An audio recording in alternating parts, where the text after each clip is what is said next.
I'd like to call this meeting of the Town of Boothbay Board of Selectmen to order. First on the agenda this evening, I'd ask that we all rise and say the Pledge of Allegiance. I pledge allegiance to the flag of the United States of America and to the republic for which it stands, one nation, under God, indivisible, with liberty and justice for all.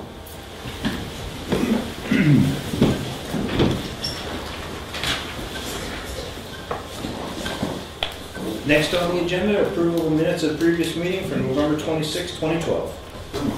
Second. Motion's been made and seconded. Any comments or corrections? Being none, all those in favor? Motion passes. Public comment.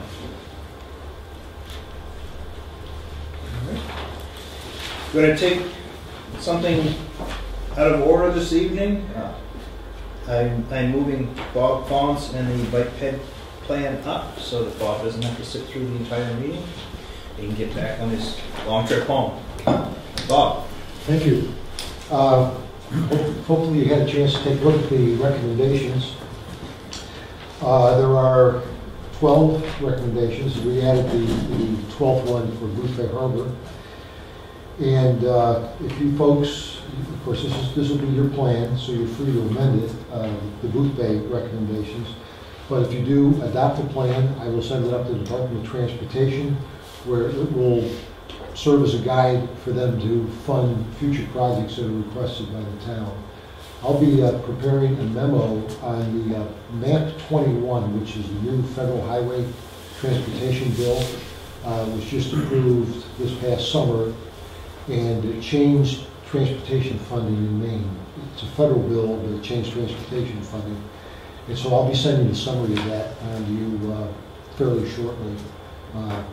But there is still money available for bicycle and pedestrian and trail improvements. And that's why it's important that we have a plan. Questions? Make a motion we approve the bike ped. Second. Motion's been made and seconded to approve the bike ped plan. Questions or comments? Being none, all those in favor? Great. Thanks a lot. Well, okay. thank you, Bob. Next on the agenda this evening, we have Don Talbot from Barry Talbot Royer, the town auditor. Good evening. Well, good evening, and it's a pleasure to be here to present the statements to you tonight. A couple things on the agenda. First of all, I'd like to give these to you. This here is from our standards, Government Accounting Standards Board, and it's called, the SAS Statement on Audited Standards 114, and what it is, it's for those charged with governance. Basically, you're not here on a day-to-day basis, but you're still charged with governance, and it's sort of like we'll look at it as a report card, if you will. And there are certain things that I need to, kind of specific, if you will, on what I need to report on. So it starts off with qualitative aspect of accounting practices, and basically the significant accounting policies are that one of the things that's important in accounting is that you have consistency from one year to the next, and that there are no new accounting policies adopted so that it throws off one year from the next. So that is the case. No new policies were adopted, so there is consistency. And significant accounting estimates, things that we talk about that affect the financial statements, and they're only estimates, such as depreciation expense on the fixed assets. Keeping in mind that the estimates may be different from what actually happens. That's why it's an estimate. It's a best guess estimate. And also corrected and uncorrected mistakes. When you do an audit, we're kind of limited to what we can do for adjustments, if you will. And these adjustments that were made were higher than what we call materiality, what we determine to be a material amount. So because of that, we had to report on it. And so you can see there are about two of them there that made up of the fixed assets capitalization and depreciation, and some expenditure that wasn't recorded properly on the books. Disagreement with management is the other thing that we need to report on. And when we talk about disagreement with management. We're just talking about, financial accounting, reporting, or auditing matter that is not resolved to our satisfaction. So I'm pleased to report that there were no such disagreements that arose during the audit. Management representation letter, we sent a representation letter that lists out a few things that have been received by the town or given to us by the town. Everything's in order there. Management consultants with other independent accountants. Basically, if there's an issue that comes up that requires a second opinion, that didn't happen during the year, so we didn't have to worry about that. But we're just saying that, occasionally things like that do happen. It just didn't happen here. You didn't have to worry about that. Other findings or issues, basically it's, the fact that we discuss things prior to starting the audit had nothing to do with our retention as being the auditors. And so we need to disclose that. It was part of our normal course of our professional relationship that we answered the questions that we did. Supplementary information, we did the work that was required as we did for the financial statements. And so basically it says that, we compared and reconciled the supplementary information to the underlying accounting records. So we did nothing any different than we would do for the regular audit. And as far as difficulties encountered in performing the audit, there were no difficulties encountered with management in performing and completing the audit. So all in all, it's a pretty good report. So that's that.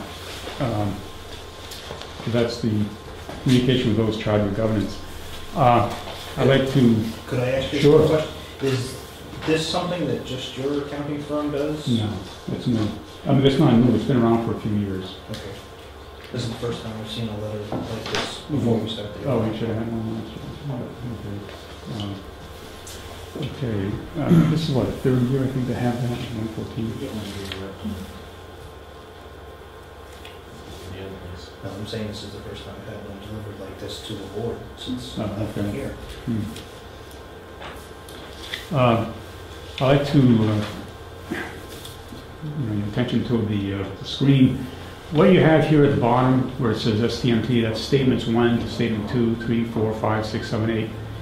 These statements, plus in here, before you get to the exhibits, Exhibit 1-1, and the schedules, at the end of the statements, you have in the report right here, which I'll hand out to you, are the notes to financial statements. So you have basically statements, which are your financial statements, and exhibits that give you a little bit more information that requires supplemental information. If I was to, I could actually just give you the statements and I would fulfill what I need to do for, financial statements, that along with the notes to financial statements, but it wouldn't give you a whole lot of information. It wouldn't give you the background that you need, if you will, the meat to the bones. For example, statement 6, which is your budget, your initial budget, and you had a supplemental meeting because you had $30,000 here that you had a special meeting for equipment. So here you have your initial budget, your final budget, and the actual expenses and the variances. So you have 5 items here that make up your revenues. So it's pretty, in your expenses, it's sort of looking at something at 15,000 feet. It doesn't give you a whole lot of information. If I go to the exhibit, these 5 revenues here make up a half a page. I'll give you a little bit more detail of what they are. So here are your real estate taxes, your excise taxes, intergovernmental revenues. So it gives you a lot more information. And what you have here are, like I said, you have 2 sets of financial statements. You have what we call the fund accounting, and you have the government-wide or the full accrual accounting. This is how you operate your town. You basically, you do a budget and what your actual numbers are to the budget and whether or not you added or took away from the fund balance. So these are our fund statements. And I'll show you, as we go along, how you go from the fund statements to the full accrual. But as part of the statements, you take this detail and you just kind of summarize it to what we have right here. So like I said, it doesn't give you much of anything. So when you look at the financial statement, you should start with Exhibit 1-2, which is probably in the middle of the book, okay, to get to know how we operated, how the budget to the actual. So at the end of the year, your total revenue is budgeted versus what you received, you had a shortfall of about 104,000. Most of that made up through, most of that is your excise taxes. You had $102,000 hole in the excise tax. You budgeted more than what you actually received. So most of that loss for the year, if you will, is through excise taxes, which is the second biggest, collection of taxes besides the real estate tax.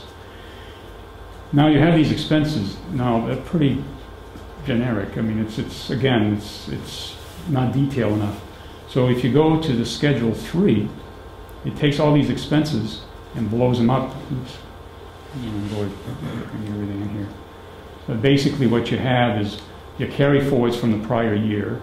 It goes on for about 3 pages. And you have your current year appropriations, what you budgeted for, any transfers and other credits that are in here. And you do have some because of the fuel depot. And then that gives you a total amount that's available. And then you have your actual expenditures. Okay, so that less your expenditures gives you either what you've overdrawn, unexpended, and went into fund balance, or you're carrying it forward to the new year because you need to complete some things, such as you did last year. So, fortunately, it doesn't fit the whole screen here, but so at the end of the period, you're carrying forward $116,000 to the new year. So I'll go back. So basically, you go from Exhibit 1-2 to get more detail on the revenues, and you go to Schedule 3 to get more detail on your expenditures.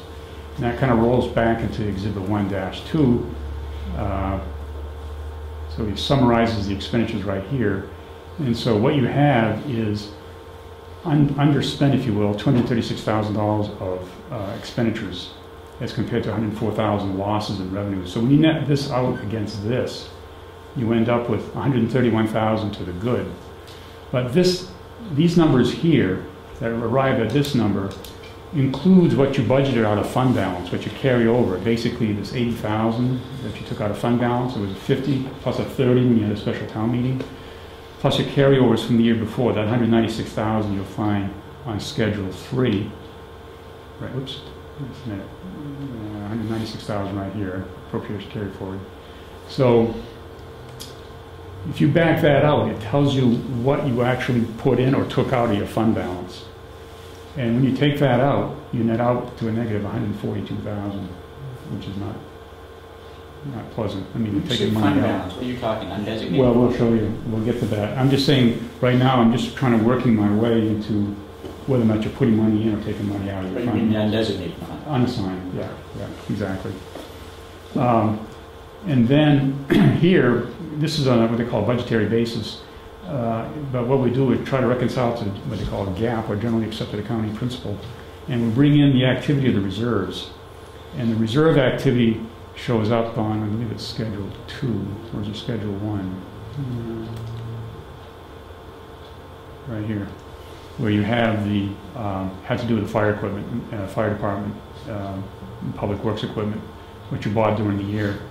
So basically, you're taking the activity here, which nets out to $117,000 to the negative because you appropriated some money, earned some interest, you spent this much, but of course you came in with a positive number, so you end up with a positive number anyway.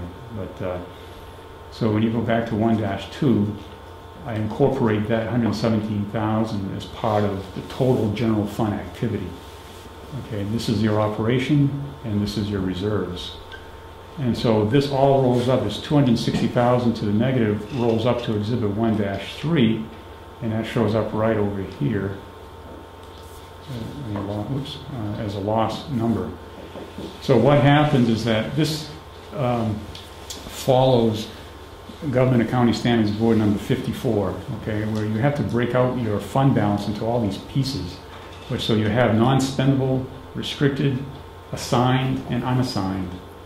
The non-spendable will be like in inventory or the prepaids. That goes in there, and they tell you anything like that goes into non-spendable. Restricted, those are your, what we just saw, the leftover money in your, on Schedule 2, which would be, Schedule 1, which is your general fund reserves, $115,000. So you started off the year, we moved the money from a capital projects to a reserve because that money is really general fund reserve money. It's more that than capital project. Capital project, you're thinking about when you're constructing something, you're building something, you're building a town hall or whatever, or roads, and you go for a bond. That's a capital project. When you save money for equipment, usually it's a reserve. It's restricted reserve. You can only spend it for that purpose intended. So you start off with 232 and spend 117, and that give you 115,000 left over. And then what you have to do is look at your unassigned. Now your assigned is made up of a couple of things. These are your carryovers from the new year, which you saw on Schedule 3.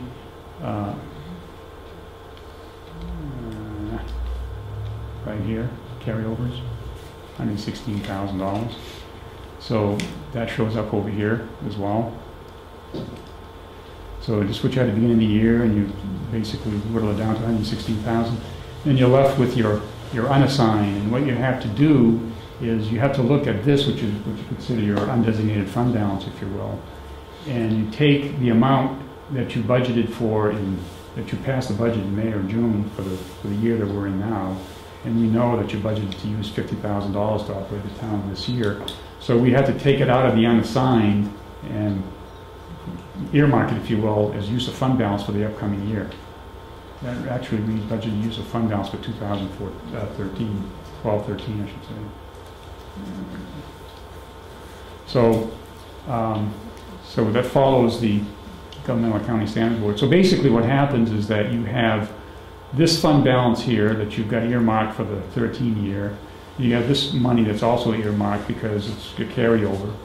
And you have your unassigned, 572,000. So you dropped from 719,000 down to 572. And I was talking to James when we came in, asking him how his cash flow was, because usually when you have a fund balance that low, you're making ends meet is a challenge. And he said you had to go out for a tan, which doesn't surprise me at all. Oops. Excuse me here. So that's basically what you have for a fund balance at the end of the year, unassigned. So it's, like I said, it's been a drop from the prior year to this year. Now, these are, again, your fund statements. And what we have to do is convert that to full accrual. Full accrual being similar to what you see in a business, where you have your fixed assets, you depreciate. The debt is not in the debt is when you have a debt, you budget for the debt expense, if you will, and you have the actual amount, and that's that. So if you had to make a payment of $10,000, you raise $10,000, you pay $10,000, which includes interest. In a full accrual, the $10,000 goes against a liability on the balance sheet. The only thing that you expense is the interest. So we have to do all that, convert all that, and because otherwise, if we don't do that, we can give you a clean opinion. It's part of what's required. So if you look at Exhibit 1-1, it's your fund statement balance sheet. Oops. See if I can find it. There we go. All right, so you have your cash, your taxes, and that type of thing, and you have your liabilities. Okay, deferred revenues, which is a 60-day rule, which is basically the 60-day rule is a way where you're making your fund balance a little conservative. You're saying that money that you're not going to receive within 60 days of the new year, we defer it. And so it makes your fund balance conservative. So we look at your fund balance as pretty much cash that you're going to receive within a reasonable amount of time. So this is the balance sheet that you have. Okay. It doesn't have any fixed assets, doesn't have any debt. And you convert it to full accrual. And when you do that, this is what it looks like. You end up having your capital assets, net of depreciation. If you want to know all of what the depreciation is and all that, you have to go to the notes of financial statements, and we explain that to you there. It has the debt, what's due currently and what's due more than 1 year, and you end up with what's invested in net related net assets. So we basically have to convert one to the other, and so what we do is we take like Statement 3, for example, this is similar to what you saw in Exhibit 1-1 right here, except that it only has the general fund. So Statement 3 has the general fund plus the TIFs, okay? Because the TIFs is other governmental fund. That's reported right here. But it's a governmental fund, so you basically are looking at this total here. And so you take your fund accounting numbers and you convert it, all the stuff you see on Exhibit 1-3, you convert it to full accrual. So what we do is we take the number and we bring on the fixed assets, net of the depreciation. The bonds, again, the debt goes into the balance sheet, does not go into the expense itself doesn't go into the, well, actually we take the debt principal, I should say, and we put it in there. Get rid of the 60-day rule because it is not accepted as a GAAP or full accrual rule, if you will. So in fund accounting, you bring it in to bring your fund balance to a conservative number. Full accrual accounting, you take it out. And you change the compensated absences from one year to the next. So basically, you have your net assets of $5 million, which is what you have over here. Same thing. Okay. You take the Statement 4, which is, again, what you saw in Exhibit 1-2, this exhibit here, only, just summarized. And you come up with, and you do the same thing with the TIF. And so you have the total, and you have the $256,000 on the fund accounting way. You have a negative number. That 260 you saw on exhibit, which you did for the year on Exhibit 1-2. You got a positive number on the TIF, so it nets out to 256. And we convert that to full accrual. So you have to go to Statement 5 that takes us 256 on the fund statement up here and convert it to full accrual. So here we bring on the assets that you acquired during the year. Because what happens is that on this statement here, you expense whatever it is that you purchase, but from a full accrual, we have to capitalize it and depreciate it. So this is what we're doing here to convert it. And same with the debt. How we have to handle that on the full accrual versus fund accounting. And so you end up that you have a negative change in net assets of $373,000. So we went from a negative 256 to 373. And that shows up in this statement here, right here, as a negative change in net assets. And what happens in this schedule here, kind of a funky schedule, where you have the expenses on the full accrual. So what we've done here is taken the expenses from the governmental funds, pulled out the fixed assets and put them in the balance sheet, brought in the depreciation, took out the debt but left the interest, and so what you had, and took out the 60-day rule. And what you have here is taking those numbers and saying, okay, we have revenues that you find on Exhibit 1-2 and also on the TIF. All these numbers are on the revenue side that are exclusive of taxes. And we're saying if you have these expenses plus these revenues, you still end up with a negative because this is an expense, this is a revenue, so you end up with a negative or an expense over in revenues. And it basically says this is how much you need to have your tax. Basically, this is your shortfall, if you will, in operating the town. So the rest of it has to come from your constituency, the legislative body of the town, through property taxes and through excise taxes and the state of Maine and their investment earnings. And even after you do that, you still have a shortfall of $373,000 on the full accrual accounting. Usually you try to see a positive number there, not a negative number. And you couldn't continue doing that, obviously, over a period of time, because you would expect, if you were a business, you're losing money, in effect, because you have a negative change in assets. Your expenses exceed what you're accumulating in revenues to do that. And we saw that on the fund accounting, because we saw your fund balance drop. So both of them show you that you're going into a negative area. We had to do a prior period adjustment because the prior auditors there was something they were supposed to do on the funds, on the full accrual, It had to do with them. They didn't remove the 60-day rule. That's what it was. They were supposed to do that. So we had to do that this year to bring them up to where you need to be. So we're correcting what was done last year. I think it was just an oversight on their part. It was a $214,000 oversight.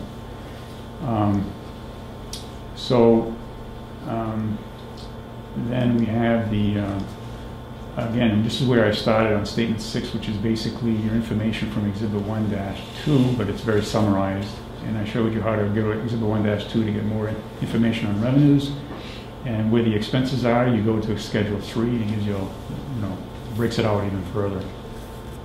And Statement 7 is the private purpose trust funds, the Alma Scholarship Fund, and the agency fund, which is the community resources, right? Exactly.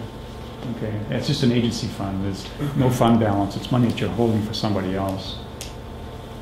And Statement 8 is just the activity, income statement for the Alma, where it shows how much interest you had. Nothing was spent. That was the beginning. The net assets, that's your ending net assets, which ties into the $78,000, which is basically money that's in the general fund that's owed the Alma scholarship. So that's basically how you look at the financial statements. You start off with the way you budget, which are the exhibits, and you make your way into the statements to become the full accrual in order for us to be able to issue a clean opinion on your financial statements. Also on your financial statements, you'll find that you have the title page and you have our opinion, but after that you have the MD&A, which is a management discussion and analysis. And that's basically the town manager, Jim, putting into terms that, more in layman's term, if you will, the numbers that you see here on the, basically on the statements. It kind of helps you, along with the notes of financial statements, to understand how financial statements work. And but the thing that's confusing for a lot of people is that they don't realize they have actually, when you look at these financial statements here, and there's quite a few pages, I mean the whole thing is like 44 pages, I think it is, 44 pages, that you really have two sets of financial statements, the fund accounting and full accrual basis of accounting. So that's that. Any questions? That's a lot of information in a half an hour. So, listening to your presentation, seeing what you put up there, you're saying we spent over $300,000 more than we took in? Well, not necessarily spent it. The net assets have dropped. Basically, if you look at it from the fund accounting point of view, you dropped a couple $100,000 easily. Well, you see it right here. You've got, between your reserves and your operations, you dropped to $260,000. The 142 being from basically your operations, and this is from your reserves. Okay, so when you go to your reserves here, you see where you have you appropriated some money, but you spent $289,000. Okay, out of what you had for the current year. So some of it came out of the fund balance. So it lowered your fund balance to $115,000. So. I guess to answer your question, when you look at a town as a whole, which includes using your reserve money, you've dropped $260,000. And was that because of the fact that revenues were not as strong as budgeted and we spent more than... Yeah, basically, it's revenues not meeting budget. That's a big part of it. And the other one is that when you look at this, you have to take you have to take, this number here is a positive number, which means that you end up with a positive number from your, so let me show you. You had total revenues, you had a minus $104,000 from your budget. That's a negative number, but you had a positive $236,000. So when you knit these two together, you end up with a net $131,897 to the good. But what I was trying to show you is that how much of that is really money that you added to or took away from the budget. Well, those numbers include the fact that you already budgeted some money here. Okay, that's in that number. It's part of your budgeted number. So if I remove that, I want to know, am I adding something to the fund balance or am I taking something away? Because when you go to Exhibit 1-3, you don't see where the $80,000 has been taken or the $200,000 has been taken out. You start off with one number and you want to know if you're adding to it.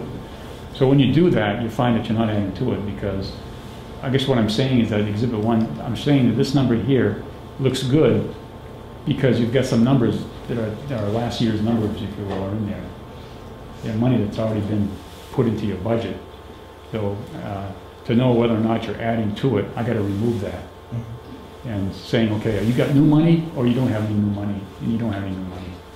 So in layman's terms, there was no surplus at the end of fiscal What's that? year.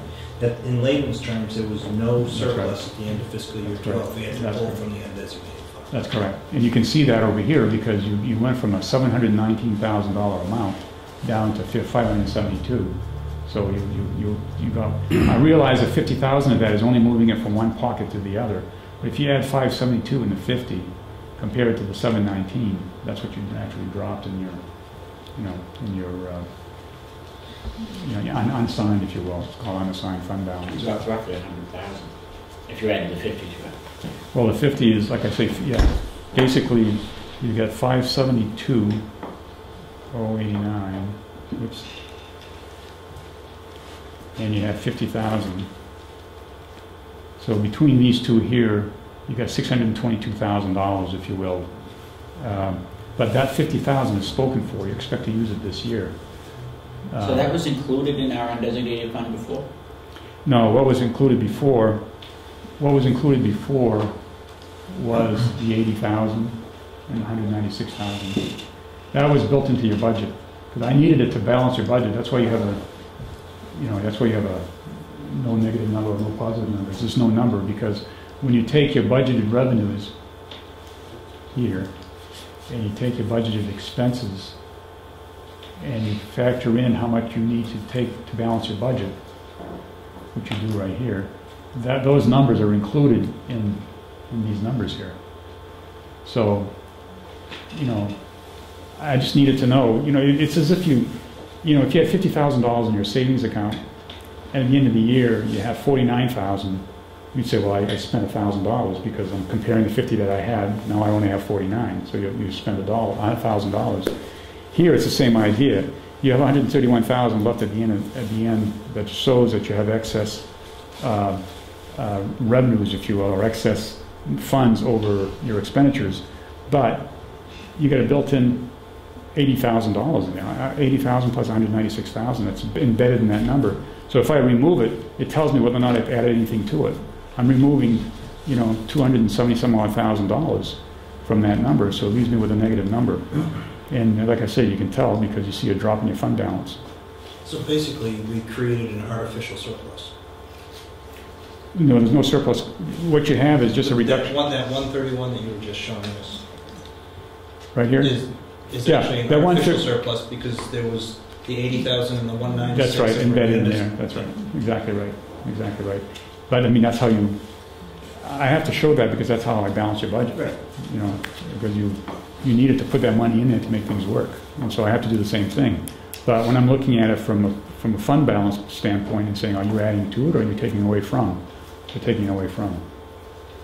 So, and when you have a fund balance, for the size of this town, to have a fund balance of $500,000 or so, actually it's like 600,000, it's pretty close to the school payment a month is like $400 and some odd thousand. And, That's it doesn't leave much of a breathing room. It's pretty tight. So that's why it didn't surprise me. I was just surprised that you didn't have to go for a tan last year. And Jim said it was tight in some months last year as well. But this year, obviously, the truth's in the pudding that you just don't have enough to float. The one thing that you have positive going over here, I'll tell you, you have a really good tax collection rate. You collect over 97.2% of your taxes. That's pretty good. When we have a town hitting 94, 95%, we think it's good. You're hitting 97, so that's a pretty good collection rate. And the other thing is that your per capita tax, the tax per person in this town, the state would allow you per capita $49,323. Okay, per capita. Your per capita tax, or your debt, your per capita debt, I should say, is $10.63. So you have no debt to speak of, which is fine. But I'm just saying that the state would allow you $49,000 per capita, and you have like $10.63. That's the lowest I've seen in all the towns that I work on. And I work on a lot of towns. The lowest I've seen up to this point was $52, $51 or something like that. So, Now we like to pay our bills off without going and borrowing money. exactly right, exactly right.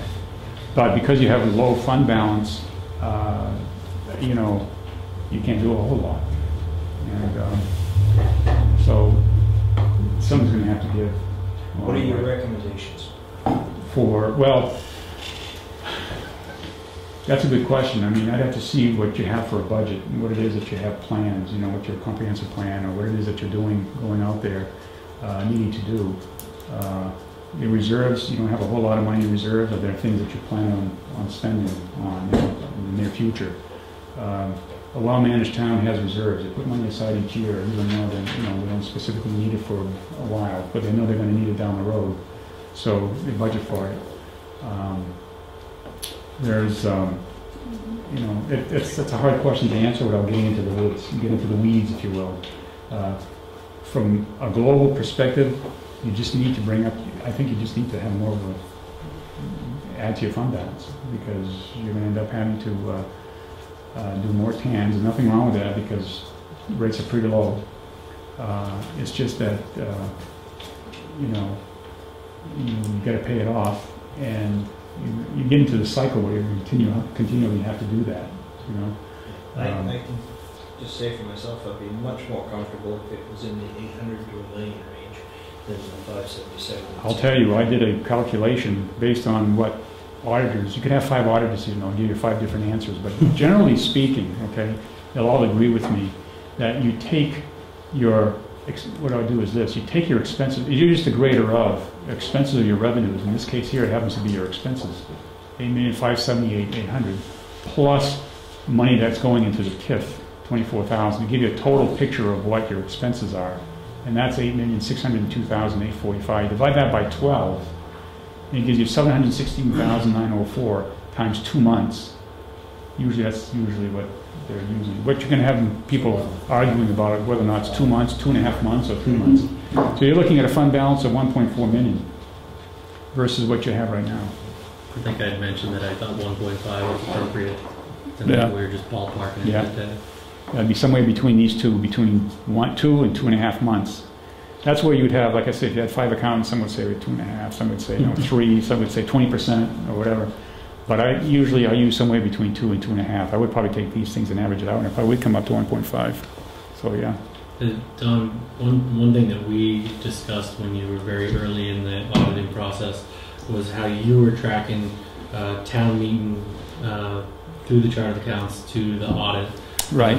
Can you explain to the selectmen your process for that and what you're looking for? Right. Well, what I try to do, I take the assessor's report, certificate of assessment, that has, what it costs to run the town and where the money's coming from.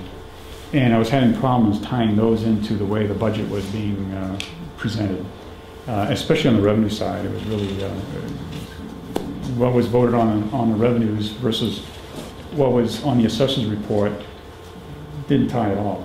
And the reason why I had to tie into the assessor's report is because it arrives at your commitment.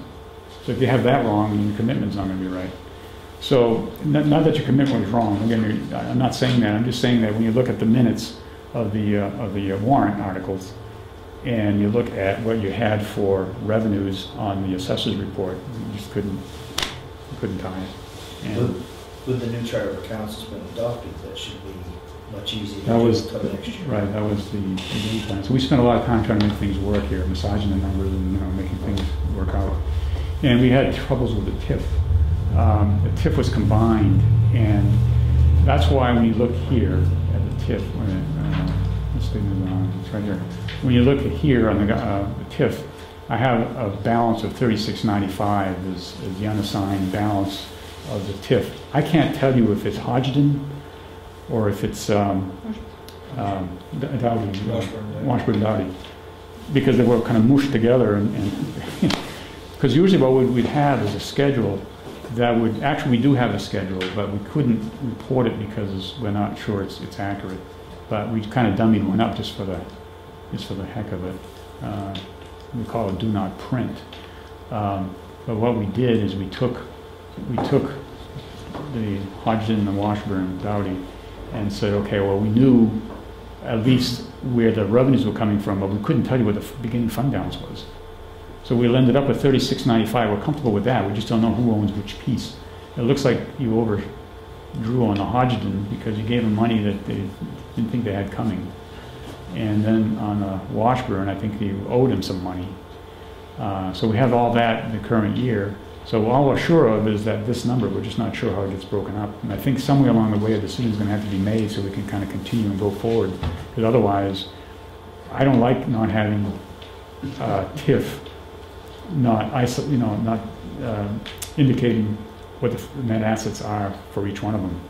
I don't like combining them. I'm okay with the combine, and like I said, I think the balance is okay because we can tie into that. It's just that we're not sure about who owes what at this point. So how do you split them? Well, I think you just have to make it as, we have some numbers loosely based on what we could determine from the prior auditor. We couldn't tell from the prior auditor because of the way they put the stuff together. They didn't do, I don't think they did it right. So we did it where, because I have other towns that have TIFs, and you can follow it.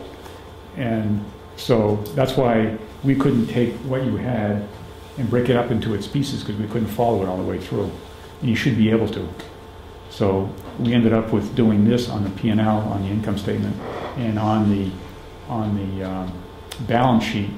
We know there's cash here, and that we know that they're owed some money, and so are they, because at that time there was only one payment. I don't know if you made that second payment on the Washburn, but it was only 50% of it was paid. So we're left with, again, the fund balance like this, $36.95. That's the only thing we're sure about. We're not 100% sure about the income statement here because we're not sure what the beginning balance is. So when we did the statement here on statement 3, we just did the balance sheet and we did the income statement here because we're sure in total. We're just not sure when you break it up. And I think, like I said, a decision just has to be made by management and say, okay, we're going to go with this as the best guess estimate and we're going to go forward. The numbers aren't big enough to really cripple anybody, you know what I mean? It's just, we just need to make a decision. You said an action of management, as in Jim or this body? Well, this body through Jim to us. Whatever it is that you guys decide on, when you go through it, it's fine with us.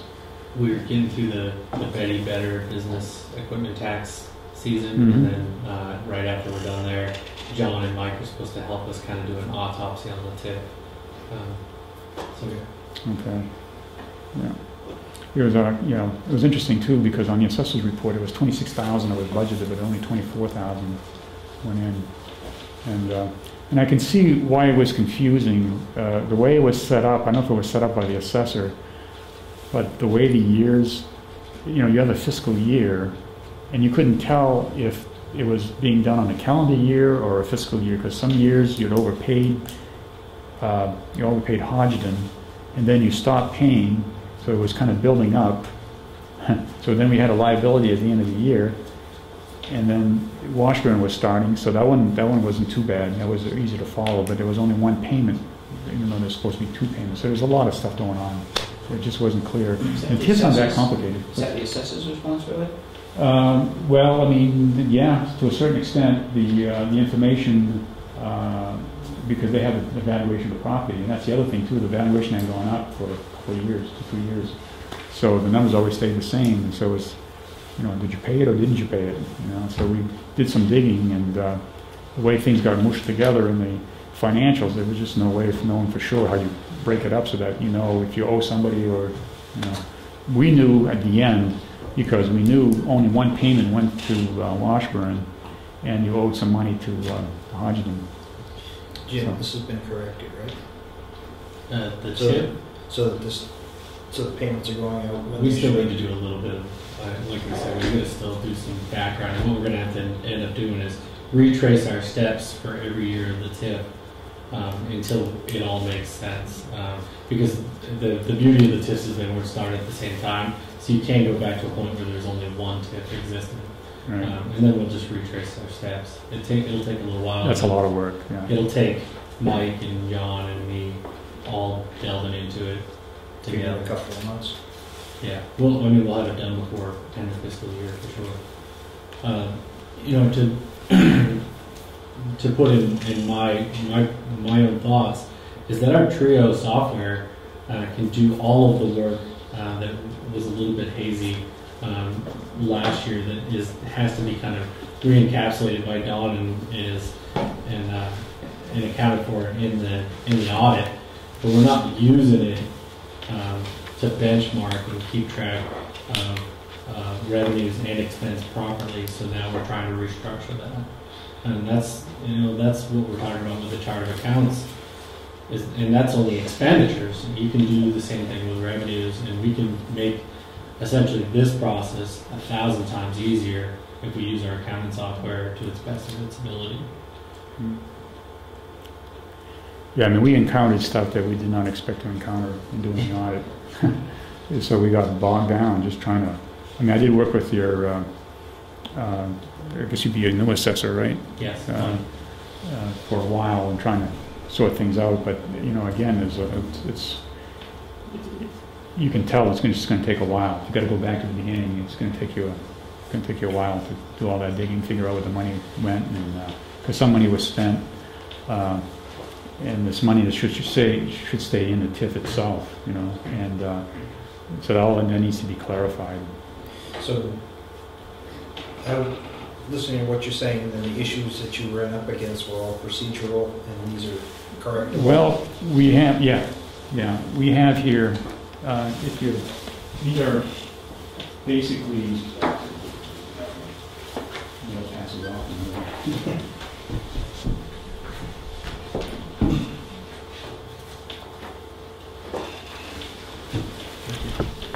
This is basically a management report. They're kind of like one-liners, if you will.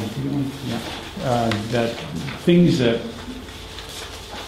you know, as a cover letter says, you know, there may be deficiencies, but, you know, in the long run, we feel that it might make things work better if things are. Cause what we look at here, there are a few things that, as auditors, we look at. One of the most important things is what are the controls in place?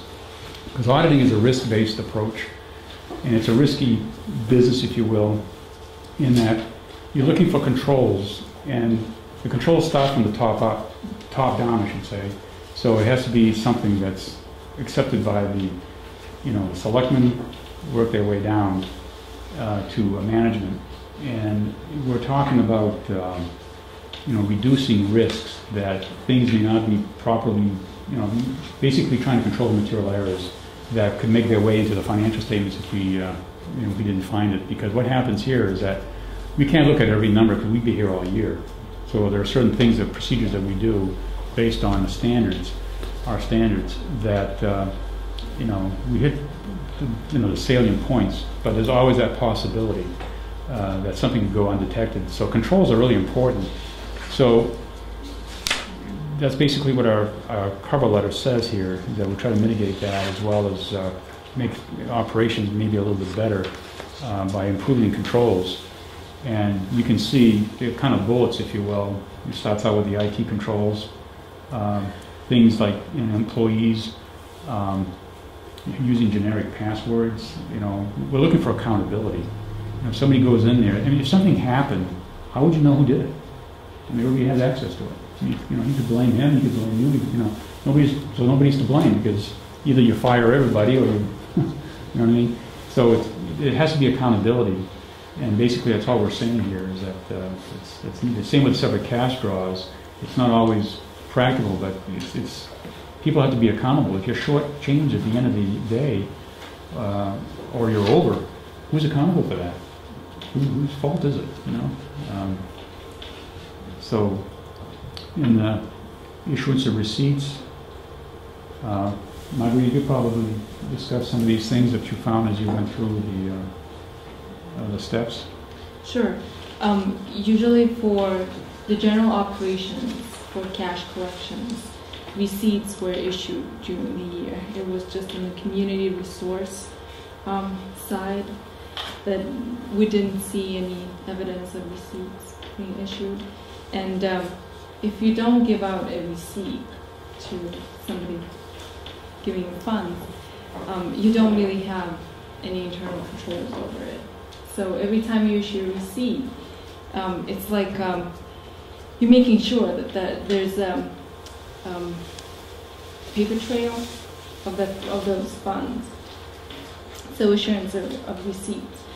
On the disbursement side, it's a pretty usual issue at a small town where you don't have enough personnel. A good internal control would be keeping track of your check sequence.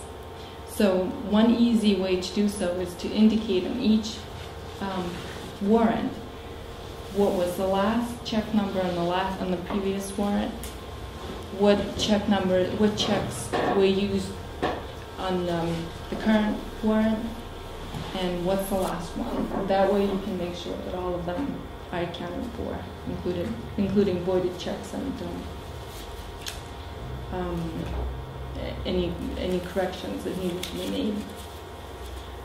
Some of the other items were not as critical. You have a policy stating that all disbursements above $2,500 should have dual signatures. We noted some that didn't have those. And segregation of duties is another important thing. We usually recommend that if you don't have enough personnel to make sure that custody of assets, authorization, and recording of transactions is separated, that at least there's enough oversight or enough people looking at the activity to make sure that everything is accounted for. And like again with community resources, we saw that checks would be authorized by somebody who had custody of those checks. So there was not very good segregation of duties. Other than that, approval of time cards, there were just some time cards that were not, where we didn't see approvals. And that's just another example of oversight. Same thing with journal entries and bank reconciliations. All these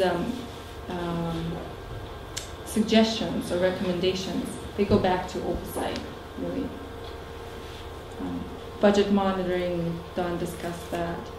Again, segregation of duties was on the fact that personnel doing bookkeeping can also release funds via ACH transactions. It's pretty much the same thing as if they could write a check. Tip accounting, Don has already discussed that. Revenue classification, that was just really how you classify revenues in your accounting software. It makes your budget to actual comparisons a lot easier. So give you a better idea of what revenues are coming in. And signature stamp. If you have a signature stamp, we sure recommend good controls over it. So these are our major recommendations. I don't know if you have any questions on them. So as auditors, we look for things such as, if somebody says, well, I reviewed the bank statements, but if I don't see any evidence by somebody's initialing, then as far as we're concerned, it's not been done because we have no evidence. And so, there's more risk there. We don't know if it's been done or not. So a lot of these things are basically that type of thing, just accountability, indicating that if you've done some, especially segregation of duties in small towns is difficult because, people, same person wears many hats, but, if you have access to the, you reconcile the account, you have access to the general ledger, their functions are not compatible, so we have to have oversight, somebody else looking over their shoulder, to make sure that they're doing what they're supposed to be doing. And so it requires, in some towns, it requires selectmen getting involved because the town is so small that they have to take more of an active role. Here you have a manager, and I think that's what we're saying is that, you know, you can take a little bit more, you know, not that I want to give you more work than you already have, but, you know, obviously there has to be accountability and proof that things were done. So, if you were getting federal dollars, say, you know, for whatever reason, they really look seriously at internal controls. I mean, we do from an auditing point of view, but, you know, if you control it a week, it's possible you wouldn't get the funds. I mean, that's how serious it is. So You wouldn't get a clean opinion. you wouldn't get a clean opinion, right? Exactly. And you could lose the funds because you didn't get a clean opinion. So And our sights are set on federal funds. I was gonna say, we're gonna search for grant money, so. yeah. Looking at these recommendations, it seems like some will be simpler fixes than others. I'm assuming that Jim has already seen these and Yeah. you're already working on these. Well, some of them are going to take time. We create policies and standards that are accepted and executable by employees. So some will take more time than others. And honestly, I think Mr. Talbot would tell you that our auditing process has gone a little bit longer than everybody anticipated because of how difficult to start. So it took some recreation of, you know, that's my word, autopsies of looking at how things are done in the past. I would say with the length of time that it took, that it was an extremely thorough. Yeah. And that's how it should be. It's just time consuming, nothing, there's no shortcuts. I mean, you know, we have here, I mean, I don't want to bore you, but what we have right here, that you see, all these things here, these are all your work papers. And every one of those you can drill down, and you have additional stuff. So there's an awful lot of material that we go through here. You say thorough, that's the right word. All of these are work papers. So if I take, you know, for example, if I just drill into this one, take a couple seconds to come up here, but you know, it's a work paper that we had to put together based on the test that we did. You know, it's a little more than a page. It tells you where we got the information, the reason why we're doing it, the procedure we're doing it, and the conclusion that we've reached. And we have all these different things that we have to, you know, what they call assertions, you know, occurrence, evaluation, accuracy, classification, internal control test, what it is we've done based on the, well, there's a lot of work, that's just one work paper, but it gives you an idea of what, you know, and the comments, you know, things didn't go the way they're supposed to, or like this one here was $20 more than the invoice. You know, it was, so there's a lot of drilling, a lot of time, but you get a pretty good idea of how the town operates after all is said and done. And so that's just one work paper. Like I say, we've got, you know, all these work papers here, and there's a method to our madness. I mean, it doesn't look like it's just not. You know, it starts from the top here, where you have, you know, here's an engagement letter, communication with predecessor auditor, we had to do that, and response from the predecessor auditor, we had to ask them some questions. We do things like understanding the entity, so we have all kinds of questionnaire that help us understand. An engagement team discussing about the town, what we had to do, what we should be doing, fraud risk inquiries, journal entry process and review, understanding the design and the operation of your accounting system. It just goes on and on. So, you know, and then you go from here to your actual, you know, what we had to do for the cash, for the minutes. You know, read the minutes of the town meeting and get into the budget area. Here's your cash and your risks and your revenues, prepaid, your capital assets, your payroll and liabilities. I mean, everything that's significant to the town we hit. So, you know, like we have this community resource where one person does it all. You know, controls the funds, doesn't even give receipts. And the idea of giving a receipt is that if you bring it to your Trio system, it imprints it into your system. So it creates a number, it says that you received this money, it's in the system. If you don't do that, how do we know? I mean, I'm not trying to, we're talking generalities here, but from an auditor's point of view, we're skeptical. Not suspicious, but skeptical.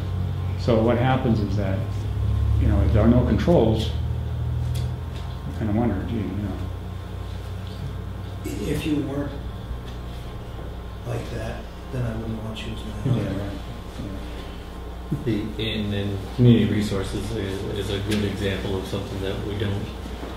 We could bring that into Trio and print receipts relatively easy, but then I would recommend that it needs to mirror the rest of our accounts, Mm-hmm. and right now it doesn't. Right. So I mean, Why does it? Because it was, obviously, community resources is not even really governed by the Board of Selectmen, but we're using the tax ID for the town Right. for those purposes. I think if we're using the tax ID for the town, we bring it into the entire umbrella of the town so that it mirrors the rest of our accounts and operates through the rest of our policies. Let's just suppose, again, I don't want to pick on, we found nothing wrong, so, let's just suppose something went sour with that, and there was thousands of dollars missing. They'd probably look to you guys and say, how come you guys didn't know what's going on here? It's in the town coffers, you're using the checking account, everything is within the town, even though you don't have control of the funds, because they're not necessarily money that come in, and as Jim said, they're isolated for that specific purpose, but they're still part of coming into this. Actually, the money's in your checking account where it's at. So, if something was to happen, I think they would look to you, and say, well, why is it you guys don't have controls over this? And, so that's all we're saying is that, look, we found no impropriety, but there should be controls in place because the name of the town is involved. So, that's basically it. The downside of that is the community resource, doesn't that sometimes need to be, they can't wait for the warrant process. Some people that are in need it.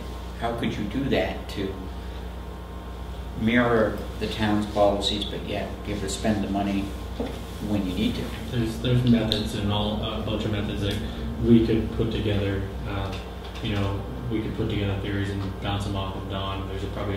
I can think of 2 or 3 different ways through maybe a petty cash kind of scenario, so that you're just replenishing this petty cash. I'd have to ask Don what he thinks of this. What I would suggest is that you name one selectman to represent everybody, so that if they need cash in a quick way, one person can show up and sign off on it for the rest of the selectmen. Kind of like we do with payroll. Yeah, exactly. Same thing. And then you see it's not too complex to come up with scenarios that will fix the complications there. It's just making sure that it mirrors the rest of your accounting.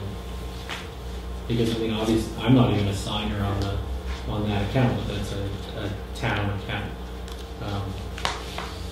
It's interesting. But You should be a signer on all town accounts. As the treasurer of the town, I think that's probably your best practice. Yeah.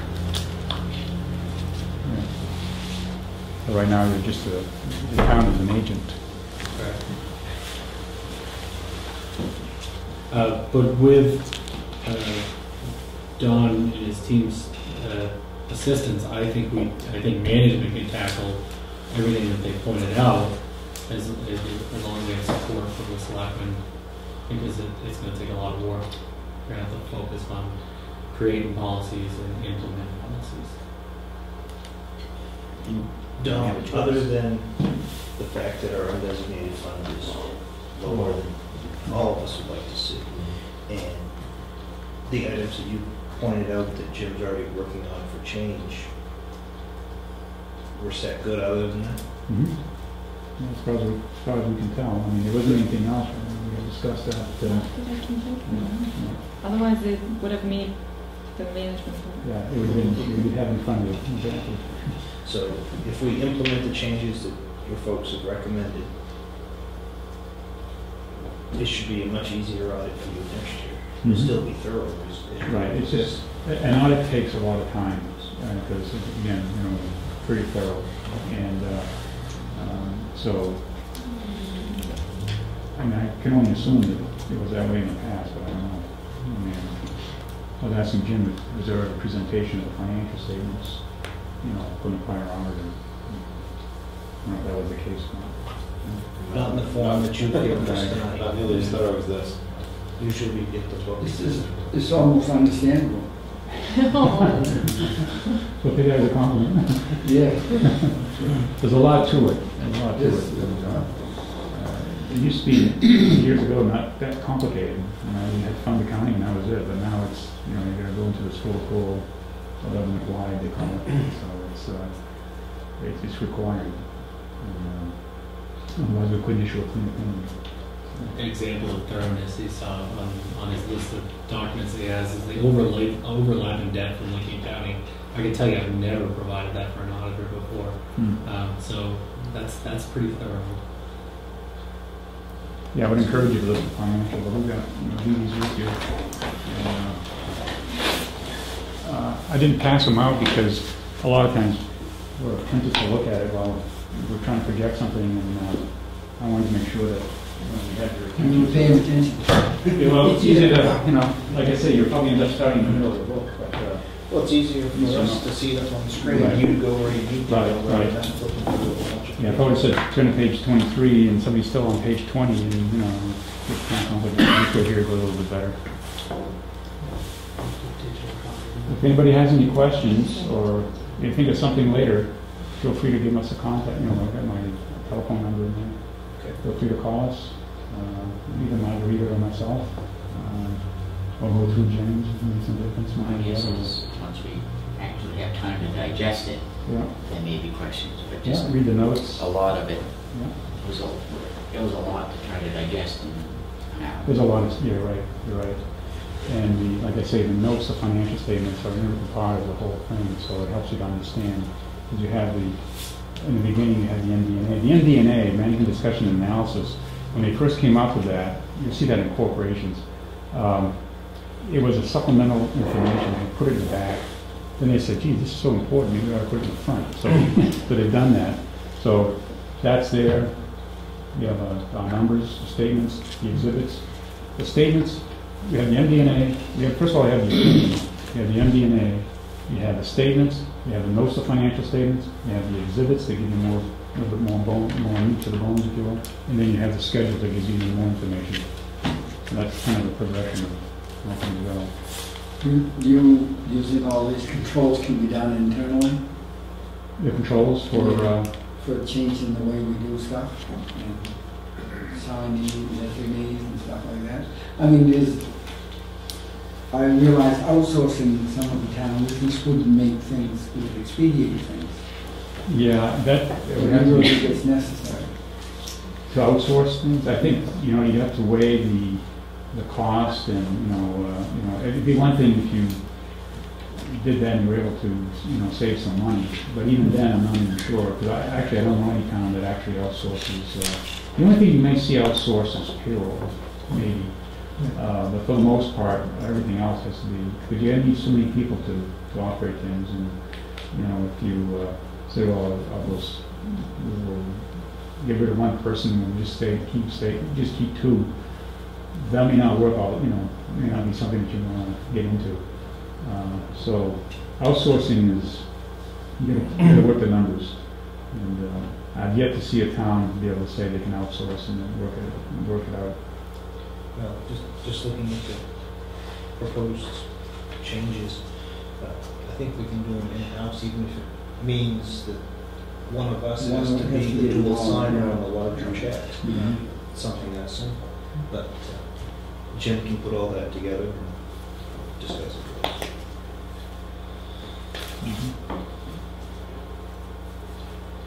Any other questions for Don? If we better utilize the Trio software, would that make a an audit next year a little easier for you? If you If we more utilize the accounting Trio software? how would you answer that? I mean, it's, I would say if you restructure your chart of accounts yeah. Okay. to mimic the funds, what makes it a little more complicated is when you have several funds lumped into one in your accounting software. That's why we have to break it out, and that usually means going through most of the individual transactions. So and I don't do Trio, I'll be the first one to admit, but can you break Trio out better than that? You can. That would be very helpful. And that's one of the things that we're kind of whispering back and forth. We've discussed this along the way. We'll need their guidance in order to break that out. Good. With Trio and their firm, we can put it together. It'll take a lot of work though.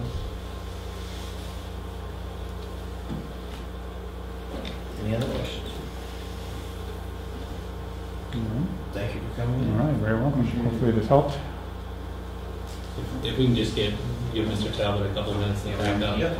I don't think he wants to stay there the whole meeting. I'd like to, but I probably should go home.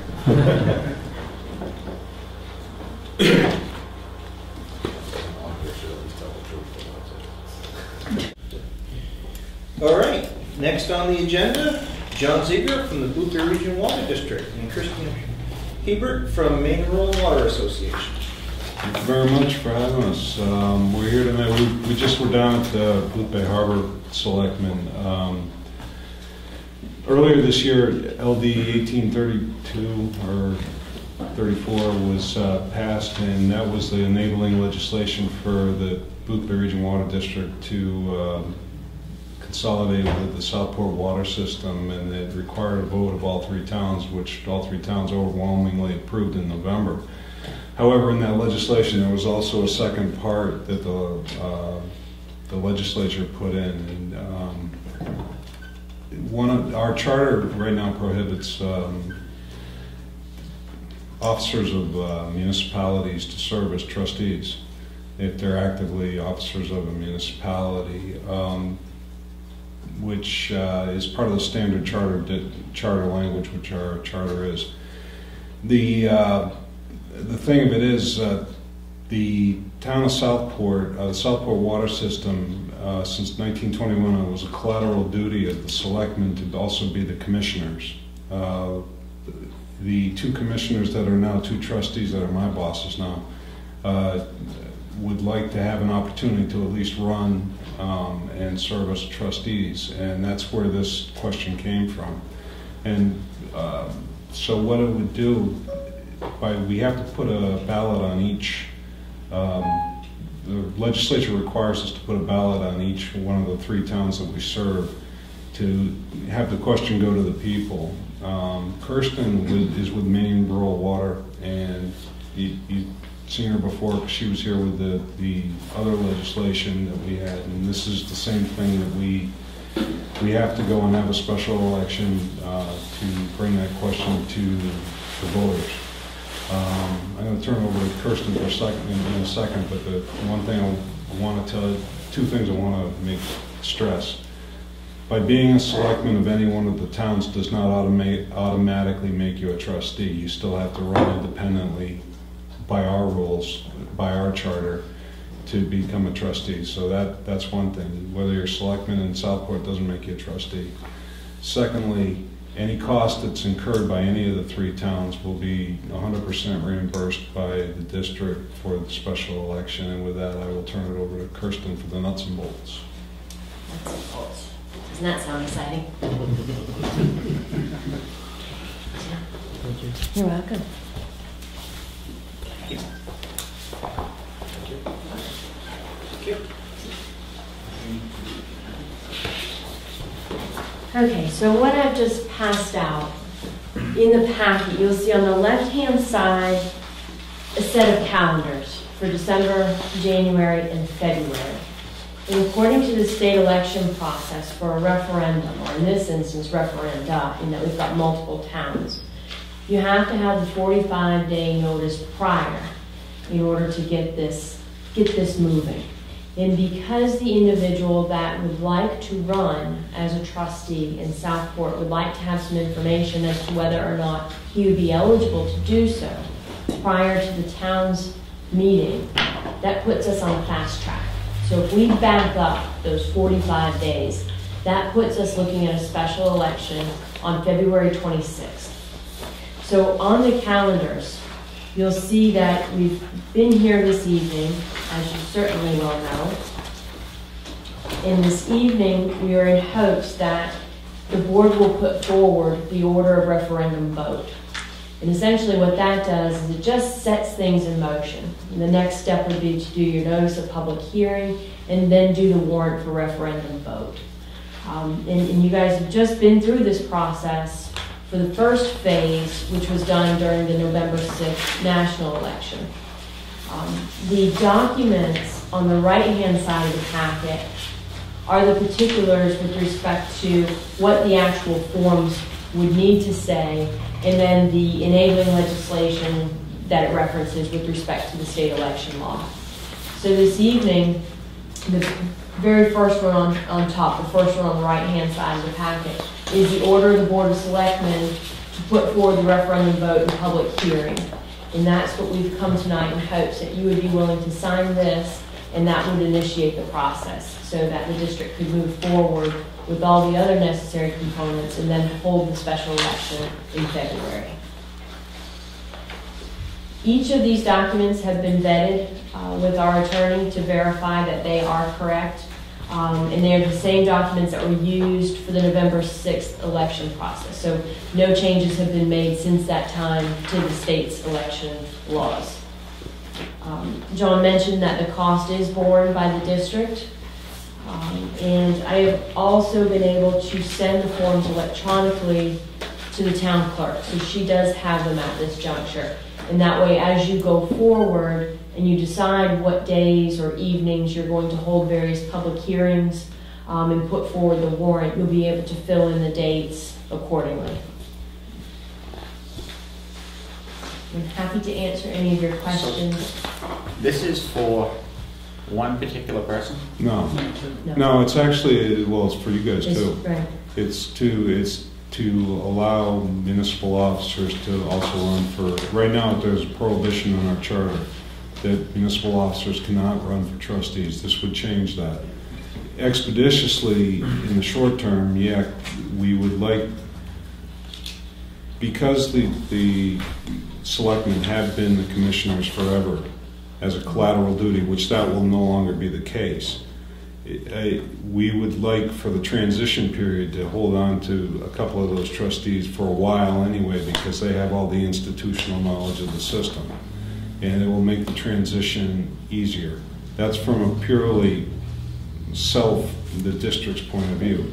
But this is a bigger question than that. The question is, it's more of a fairness question to boards of selectmen, to other elected officials in the town, because we're a separate municipality overlaying your municipalities, and that's the question that needs to be answered by the voters. And that's, according to the legislature, that's the question that needs to be answered by the voters. Is that appropriate or not? So, couple of questions, John.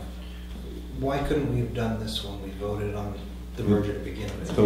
That's a great question. The legislature changed one word. It said instead of "and," they went to "then," and so they made it. Actually, when we had the public hearing, it was, because we were both there, it was our understanding that that was the way it was going to be. There would be two questions, and that would have been the end of it. But when I went into the, you were more involved with that. Yes, it was sort of a behind-the-scenes swap of the words. I think the legislative intent was, in fact, to do, number one, do the voters support the merger? And number two, question number two, if so, do you support the municipal officers being allowed to be trustees? But when the legislation actually came out of the revisor's office, the words were flip-flopped, and it became a part one.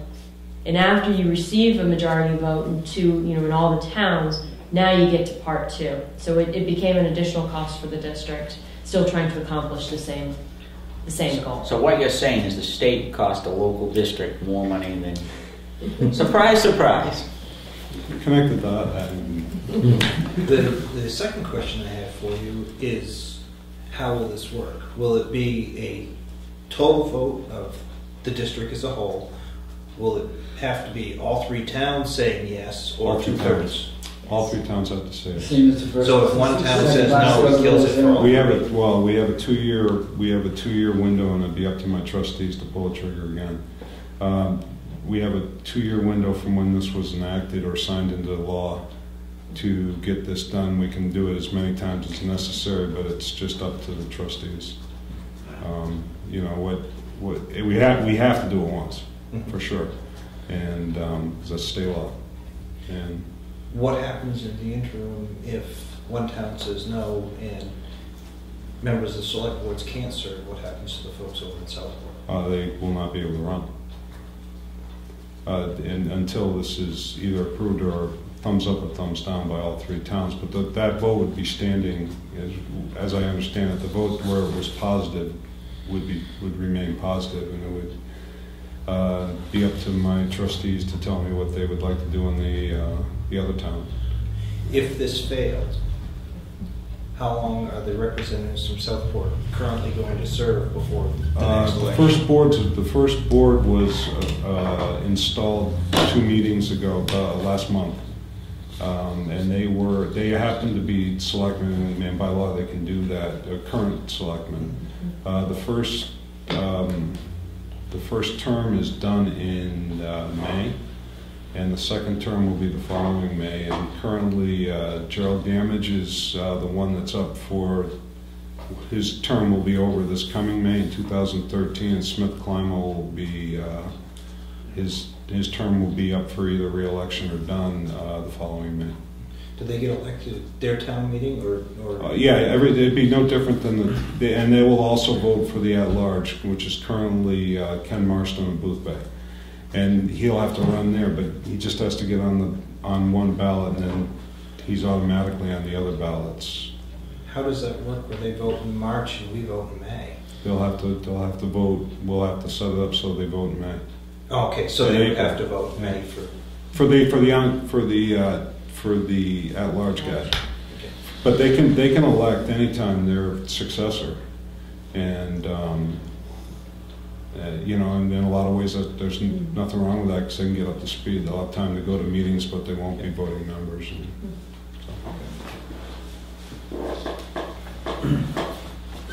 So what you need from us is a motion to approve the order of the Board of Selectmen, the referendum vote and public hearing. we got it. So moved. Second. Motion's been made and seconded to approve the order of the Board of Selectmen of the Town of Boothbay for referendum vote and public hearing pursuant to 30A MRSA Section 2528(5) and P&S Law 2012, Chapter 25. Comments? All those in favor? Motion passes. Let me Thank you. use my copy. I added a couple more lines on there.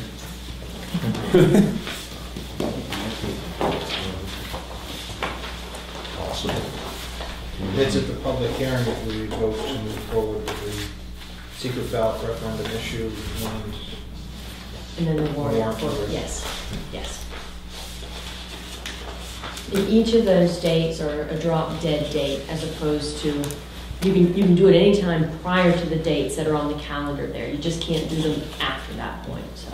Do you mind if I build a little bit of, so the town of Boothbay, on the order, the town of Boothbay Board of Selectmen will hold a public hearing on February 11th, would be our natural Board of Selectmen meeting.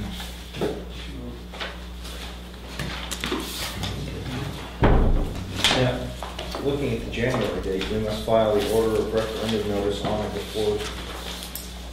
We'll do this, since you voted on, I'll file this order. I kind of chicken scratched in the date because I wasn't prepared that we were going to adopt it tonight. But it's still, once you buy your signature, I think that's sufficient, right? Yes, absolutely. And then we'll just build in the public hearing for February 11th. the 11th. That would meet the requirement. You can do the, oh, that's 2012. Just have to Saturday. And then we'll meet the post warrant, so. That's why I looked through this calendar. I wasn't applying Southport's town meeting to I was thinking our town meeting, so I thought we had a little more time to get it done. Definitely on the fast track with this one. Thank you. Thank you very much. I'll get you guys a copy. Thanks. Next on the agenda, reports. Jim. In your packets, I didn't put it under my reports, just as a header. It was really just a misstep. I had it in your packets all the entire time. But we had a discussion at our last meeting about fireworks, and Mrs. Dorr came in and expressed some concerns. Her neighbor, Tom Nickerson, took some exception to the comments, and in your packet, I think I put it in just in its generic form. He put some agreeable terms to what he thought were neighborly differences of opinion on fireworks. He's more than willing to restrict his fireworks, but just wanted to make sure that it got the same amount of public attention as Mrs. Dorr's comments. I spoke to Tom. I told him that if he wanted, he was more than welcome to come to the meeting tonight and share his concerns on what was going on. But he'd given me a copy of that and said he dropped off a copy to you as well, Jim. I'd much prefer to see neighbors work it out amongst themselves. I agree. To me, I also got visited by Tom, as well as another neighbor, which is completely impartial. And it sounds more to me about a neighborly dispute than a problem with fireworks. You know, a town-wide problem with fireworks. And I just don't believe that it's the Board of Selectmen's authority to get into a neighborly dispute. I think if we did, we'd be filling the place all the time, every time there was a barking dog or something. I have not, you can correct me if I'm wrong, but other than that, I have not heard one fireworks complaint. What hours is this? I missed the last meeting. What hours was the concern with? Just after dark. But before 9, before the quiet? The fireworks are being shot off within the allowable hours.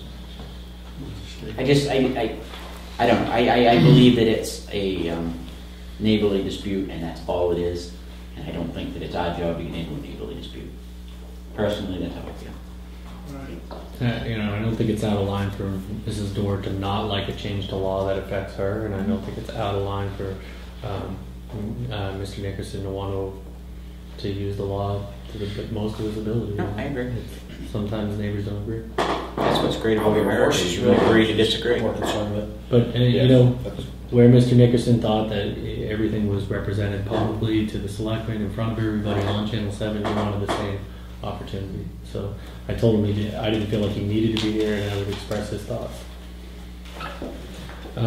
Continuing on, the Boston Post game, I'm still underway, but I actually do have 2 names that I think are probably, either one is probably very legitimate to being the oldest resident in the town of Boothbay. We just have to touch base with them, make sure that they're willing to accept and move on. But if you still have names, the names that you guys have given me and staff have given me have led me completely on our path. Without your help, we probably couldn't have even figured out those 2. Next, Maine Municipal Employee Health Trust rates. Last year at this time, I was telling you about the 4% increase. This year, I'm telling you about the 7.5% increase. Although it's a huge increase, we did account for it in our budget. We had budgeted an 8% increase. So I wish we were wrong, but we're not. Health insurance went up 7.5. We're making the necessary adjustments in payroll as we do right now. Jim, have you had a chance to take a look at other providers than just Maine Municipal so that we can compare rates?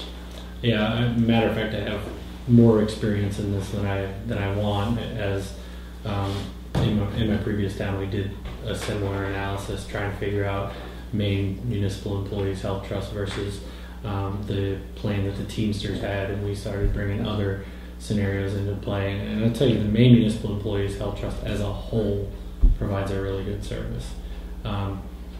Sometimes dollars and cents you can find something that competes, but it's the ancillary services that make sense, the employee assistance programs, the wellness works, all those things that make up the entire wellness package. I think it's very competitive. Now there are different programs in there, but that's you can analyze those until you're blue in the face, and I think it's something, if you want to do, we can do in the budget process. I would like to see us take a look at what the current costs out there are for others as well. If Maine Municipal is still the best all-around package, then the data will show that. I think Anthem as a whole went up like 12% this year. So the health trusts were actually absorbed some of the increase. Yeah, another large company that does the state of Maine is Aetna. I think during the budget process, I have some pretty good connections with some health trust board members. Maybe we can get them to speak to us about how they go about this as a whole, trying to keep the cost down with healthcare in mind. It's really nice to hear their perspective, because they're doing the same thing you're doing, trying to keep the bottom line and provide benefits for employees. Any more questions about Maine Municipal Police Health? The next thing is the Sanders Task Force. Once again, the task force is fully engaged with the iVantage consultants. The position paper, which has been out some time now, is attached to the town's website. We're trying to make that as public and available as possible. The last Tuesday, I talked to the task force members and reiterated what is on the website is the summary document, and the full position paper is this thing. So if you want to read all the supporting information to the position paper, that's available. Additionally, since we met, the postponement of the decision from April 1 to October 1 has happened, and the task force still keeps on hammering away. Chuck, do you want to add anything? I think you've covered everything. Any questions? That probably makes a really good background noise when I move stuff. Comprehensive Planning Committee, I also put that in your on your business as old business as well. I'm going to ask you to entertain the proposal that we got, but the Comprehensive Planning Committee is at its stage of starting to look at its subcommittees. And matter of fact, there's been a lot of email traffic amongst the subcommittees that are trying to meet, trying to say this is how we would think our subcommittee should meet. And then the next step is they're going to try to bring in people that aren't in the committee structure, because they want to get as many people involved in creating the comprehensive plan of the town as possible. So I think we'll probably do some well-timed public announcements, like education subcommittee is going to meet. And that's tomorrow night. Is that tomorrow night? I think what they want to do is meet together amongst the subcommittee members at first that are on the comprehensive planning committee, and then start bringing in people. Meet with the schools, meet with educators, and the same with the other subcommittees. And we can take the proposal under old business if you want. But Chuck, you're also on that committee. Do you want to add anything? Actually, I missed the last meeting, so you have the latest information. The last discussion was all about the proposal and how that fits the town. And if you guys don't mind, I'll go into that under old business.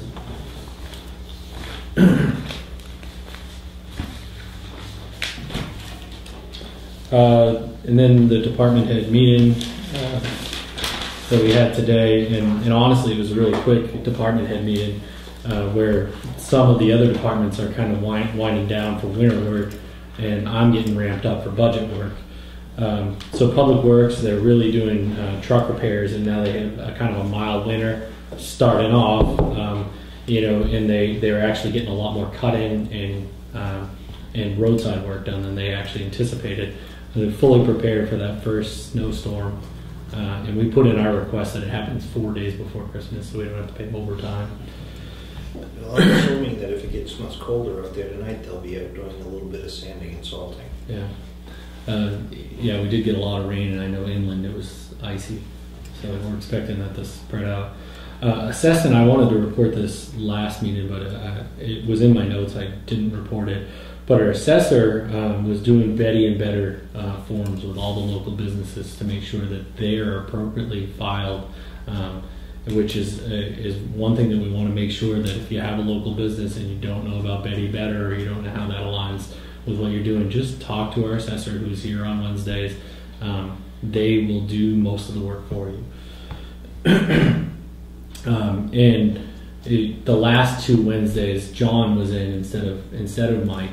And it's refreshing now that we have a Fern, that John actually, his specialty is more of these Betty Better programs, and Mike is actually real estate and tax mapping.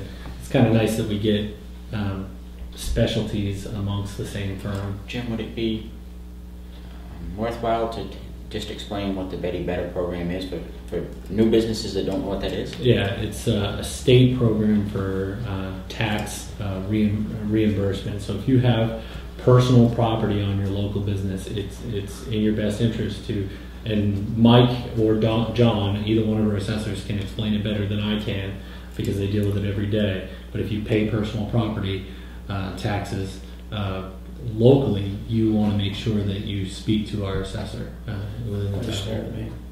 What's that? It makes me nervous when you stare at me. I have a new lawnmower. You're the only person in the audience. Jim, how knowledgeable is staff on Betty Better?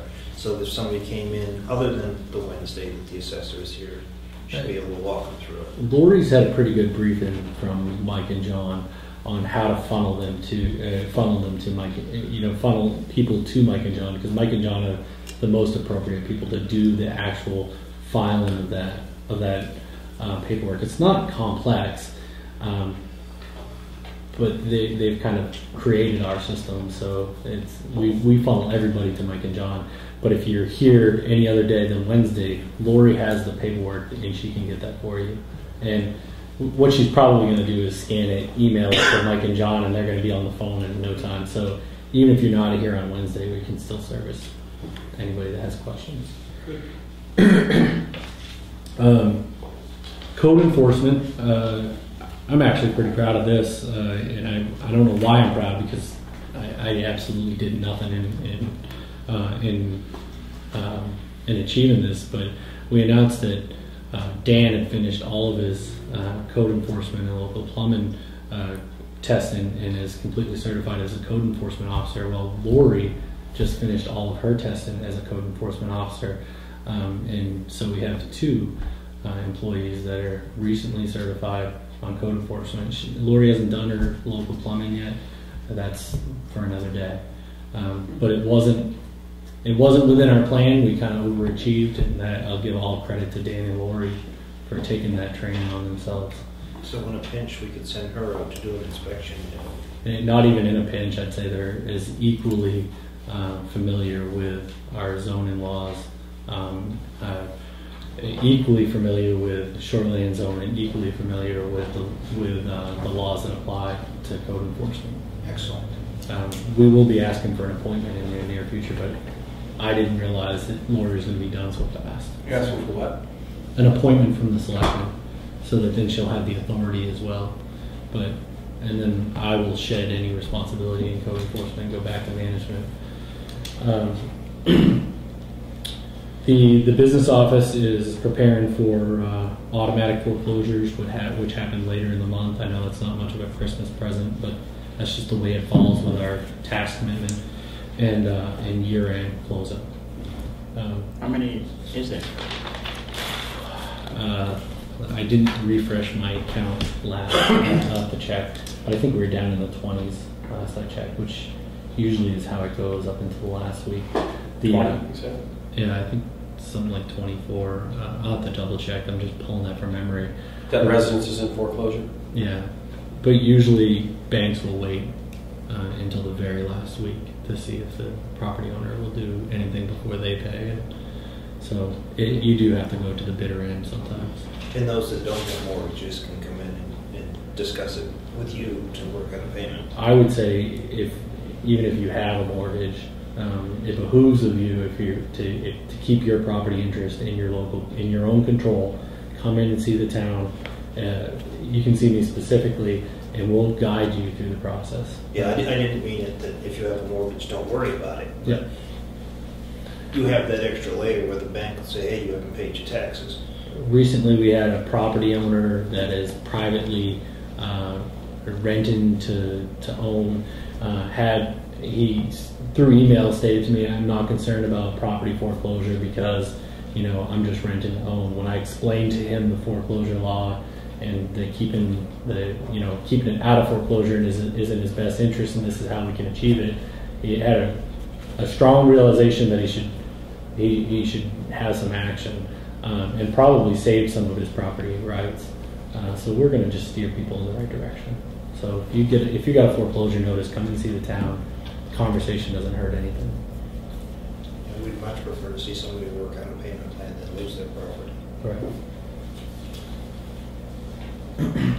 That's all I have for reports. Questions?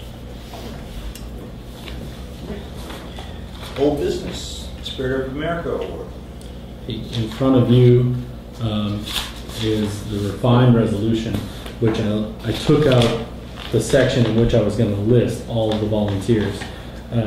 But I do think that the wording we replaced it with is appropriate, because there is absolutely no way you were going to get all of the volunteers in one document.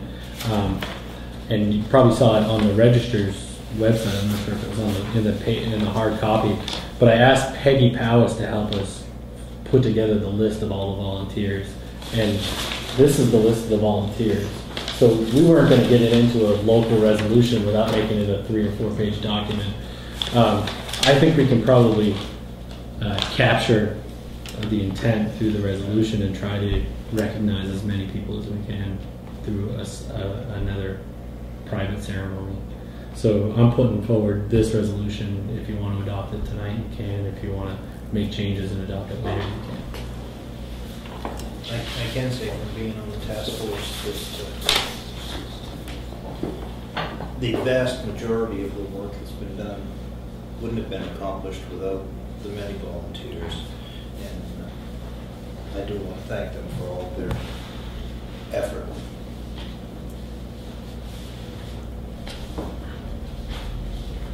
I will make the motion to adopt this resolution honoring the St. Andrews Task Force. Seconded. Motion's been made and seconded to adopt the resolution of the Board of Selectmen to honor the St. Andrews Task Force volunteers. Comments? All those in favor? Motion passes. I gave you 3 copies of that resolution on parchment paper. I'm also going to copy it into individual ones on parchment paper that I can prepare for each person that is on our list. So if you could sign all 3, that you're kind of giving me a backup copy in case I lose one to a copying machine. Doesn't matter what color ink we use? No, it doesn't matter.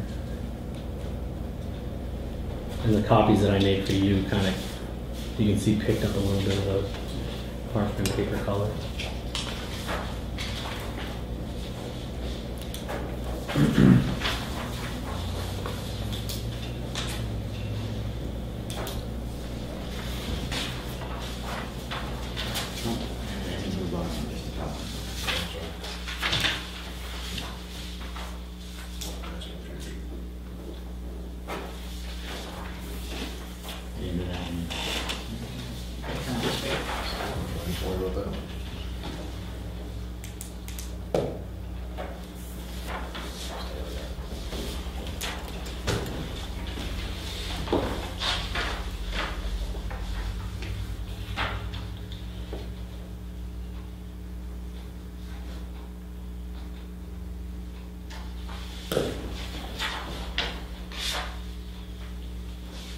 So how do you plan on presenting this to them?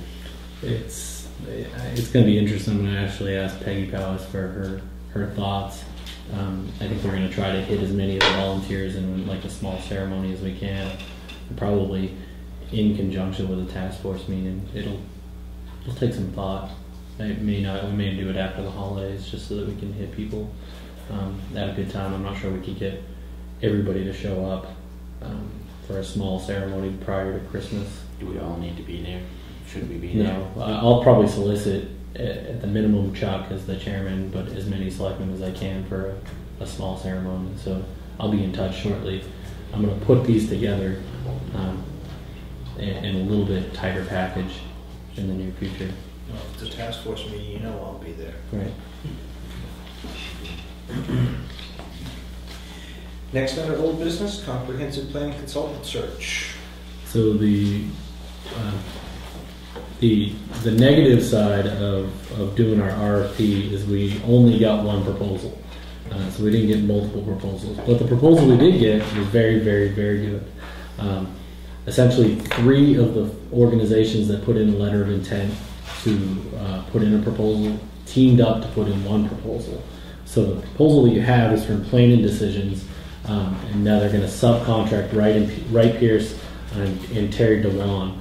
Terry Dewan is a landscape architect that does lots of graphic design. He's going to be instrumental in mapping. Wright Pierce is obviously an infrastructure engineering firm. They're going to be very important in helping design the utilities portions of the comp plan. And Planning Decisions is pretty well known for doing this similar work of helping create comprehensive plans. I didn't give it to you because it was a very large document, but they gave us a copy of South Portland's comp plan, which the Comprehensive Planning Committee was pretty impressed with. The 2 comp plans that they reference in their proposal are Topsom and Scarborough, which are both very impressive comp plans. And the Comprehensive Planning Committee met and through a vote of 10-0 recommended that to the Board of Selectmen that you reward the proposals to Planning Decisions and enter into contract negotiations. How much? We don't know yet. You can see they gave a cost amount for previous ones. I think Topsom was a pretty good indication. That was $37,000. They're a little bit larger than us, so I think we can, through contract negotiations, get a better price than that. So I guess my question is, if we award it to them, we have no control over the cost. No, you do. I would come back to you with a contract. We award the proposal, but then Jim would work on contract negotiations, and then we would approve the price. I'd come back to you with a formal contract to accept. I mean, for lack of a better term, we're not giving the Comprehensive Planning Committee an open checkbook, is my... No. I'm actually being pretty formal about this. We had one proposal. I could infer that you guys are going to say, go ahead, try to enter into a contract. But this could be a large contract. I want to make sure that you guys agree with the Comprehensive Planning Committee, that we don't have to go back out to a proposal and try to solicit more proposals, that this one is sufficient, and we should try to contract. Hard to believe in this economy you'd only get one proposal. Well, They took 3 there were 4 that was interested, but 3 of the firms teamed up to do this one. Yeah, it is pretty thorough. Yeah. And what you get is the expertise in different segments of the comp plan from each one of those organizations. So I'll make the motion we award Planning Decisions, Inc. Can I make a suggestion that we change that a little bit? What I would suggest is that we authorize the town manager to enter into contract negotiations with Planning Decisions for them to do the consultant work for the comprehensive plan for the town of Boothbay. Okay. Well stated. One. Repeat it. To authorize the town manager to enter into contract negotiations with Planning Decisions for them to be the consultant for the comprehensive plan for the town of Boothbay. Twice. Wow. Now, if we had 10 proposals, the selectmen would be making a decision of what proposal they like the most. In this case, I'm trying to find out if the selectmen agree with the comp plan, and myself, I'll say that this is a thorough proposal and worth entering into negotiations.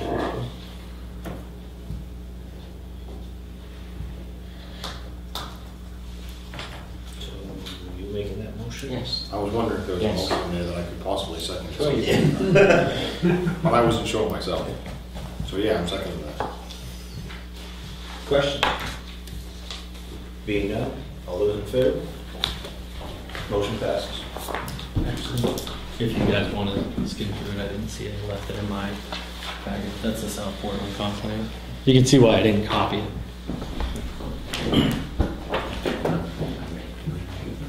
I can scan and redistribute. I think we're all set. So this is what this planning decisions or whatever, this is. They did previous. that. They did that comp plan, so it's a pretty good example. Pretty fresh, consistent with state law. It's going to be similar work than what the comp plan is going to be looking for. Is this planning decisions the name for this Yes. this group of three? No, Planning Decisions is the name of the firm that has their And then they're gonna- subcontract. They'll subcontract that, okay. Yeah. So that report that those guys have right there is just planning decisions? It's not the other two players? I don't know if those two helped in South Portland, but Planning Decisions has worked with Ray Pierce and Terry Devine. Okay. They put it in their proposal. I don't know if they did it on the South Portland one. Okay. But South Portland has a planner and an engineer at their local disposal. Right. Hey Jim, did we ever get a price out of Bob Fons on what he was charging the harbor?